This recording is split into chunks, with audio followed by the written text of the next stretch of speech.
안녕하세요. 이민경 행정사입니다. 최근에 법인 등록 내지는 법인 변경 신청 때문에 연락을 주시는 분들이 많습니다. 뭐 어떤 의미에서는 최근이라기보다 꾸준한 아이템이 바로 법인 등록 또는 법인 정관 변경이라고 말씀드려도 될 겁니다. 근데 이제 그 비영리 법인은 민법에 근거해서 사람을 중심으로 해서 하는 것은 사단법인이고 자금을 중심으로 하면 재단법인입니다. 그러니까 재단법인을 설립함에 있어서는 자산을 입증하는 과정이 좀 어려운 과정이라고 볼 수 있고, 반면에 사단법인을 할 경우에는 회원을 입증하는 것이 어렵고, 또 뿐만 아니라 정관을 개정할 때마다 재적 인원의 몇 퍼센트, 몇 분의 몇이 반드시 참석을 해야 된다, 의결을 해야 된다, 라는 그 조항에 준수해서 그 회원들의 공증이 필요하기 때문에 그 회원들의 인감증명이나 또 위임서를 작성해야 되는 것이 이제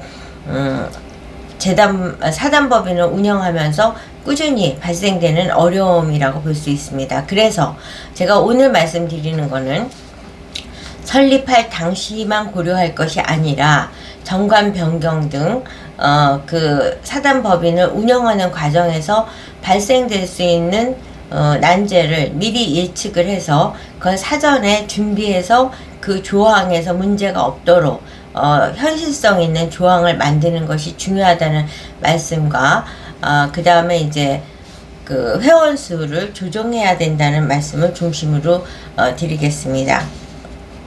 이제 그러니까 일부 지역에 있어서는 정관 개정에서만 그 공증을 요구하는 것이 아니라 창립할 당시에도 공증을 요구하기 때문에 회원 수를 지나치게 많이 했을 경우에는 그 부담이 아주 크다고 볼 수 있습니다. 제가 오늘 이와 같은 말씀을 드리는 거는 주말에 이제 한 의뢰인께서 연락을 주셨습니다. 거기는 회원이 100명인 거예요. 100명인데 창립하는데 공증을 요청하는 지자체였던 거죠.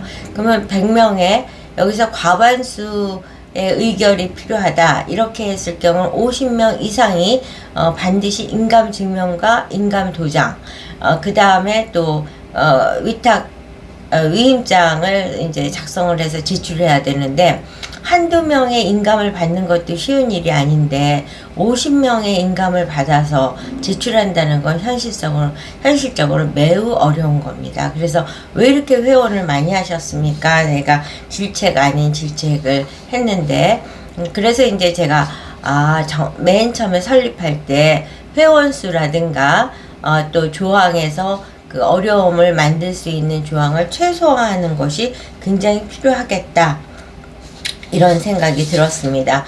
그러니까 이제 어느 조항이냐면은 그 정관 작성을 할 적에 나중에 자기 발등을 찍지 않기 위해서는 그 조항을 유념해서 이제 총회 개최 정족수, 그 다음에 총회 의결 정족수, 정관 변경 의결 정족수, 이사회 의결 정족수를 가능하면 부담이 적은 숫자만큼, 근데 많은 경우가 뭐 재적 인원의 이제 몇 분의 몇을 해야지 총회가 성립된다.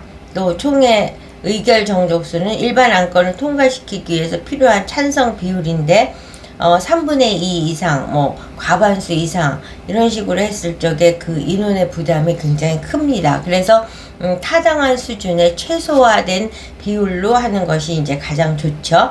이제 정관 변경 의결 정족수에 대해서는 민법에 명시는 되어 있습니다. 정관을 바꾸기 위한 특별 정족수다 해서 민법의 기본 기준은 총 사원 3분의 2보다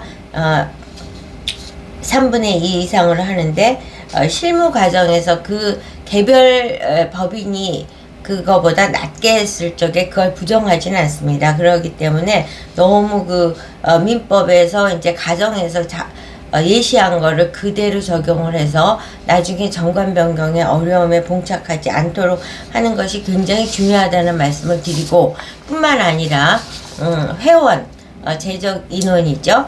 회원 숫자를 그 지자체별로 최소 이 정도 이상이면 됩니다 했을 때 그 이 정도 이상 그 숫자 정도만 하는 것이 감당할 수 있는 범위가 되는 거지. 아, 우리는 세가 대단해. 그래서 뭐 100명, 200명 이렇게 했을 경우에는 나중에 정관 변경에 어려움이 있고, 일부 지자체에서는 창립할 당시에도 또 공증을 원할 수 있기 때문에 굉장히 부담스러운 상황이 될 수 있다는 점을 이제 말씀을 드립니다.